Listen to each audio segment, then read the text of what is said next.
তাদেরকে নিব এই কারণে তারা বোঝার জন্য যে আপনারা যাই না কেন আসলেন এই জায়গায়।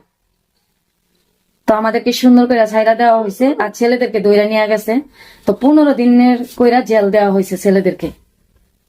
আর আমাদেরকে বলছে যাতে আমরা আর কোনো মেলা টেলা না যাই, মেলা টেলা যদি দেখে পরবর্তী রাউন্ডে আমাদেরকে দইরা নেওয়া যাওয়া হবে।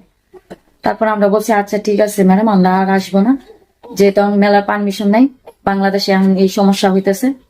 পরে বলছে আপনারা এগুলা ছাইরা অন্য পথ ধরেন, এখন কোন দেশে এগুলা পারমিশন নাই, এগুলা তারা আসবেন না। তারপরে আমরা বললাম আচ্ছা ঠিক আছে, আমরা আর আসবো না। তো ছেলেগুলারা ধরে নিয়ে গেছে, আমাদেরকে ছেড়ে দিচ্ছে, বলছে আপনারা সকালবেলা সুন্দর করে ব্যাগ ট্যাগ গুছে আপনারা চলে যাবেন, আমরা আবার সকালবেলা আসবো, আইসা যদি আপনাদেরকে দেখি তাহলে আপনাদেরকে উঠায় নেওয়া যাওয়া হবে। তারপরে আমরা সকালবেলায় আজানের আগে আমরা চলে আসছি যে বাসায়।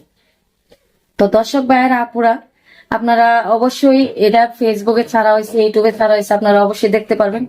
তো আপনারা যমুনা টিভিতে আর 24-এ আপনারা সার্চ দিবেন, অবশ্যই দেখতে পারবেন।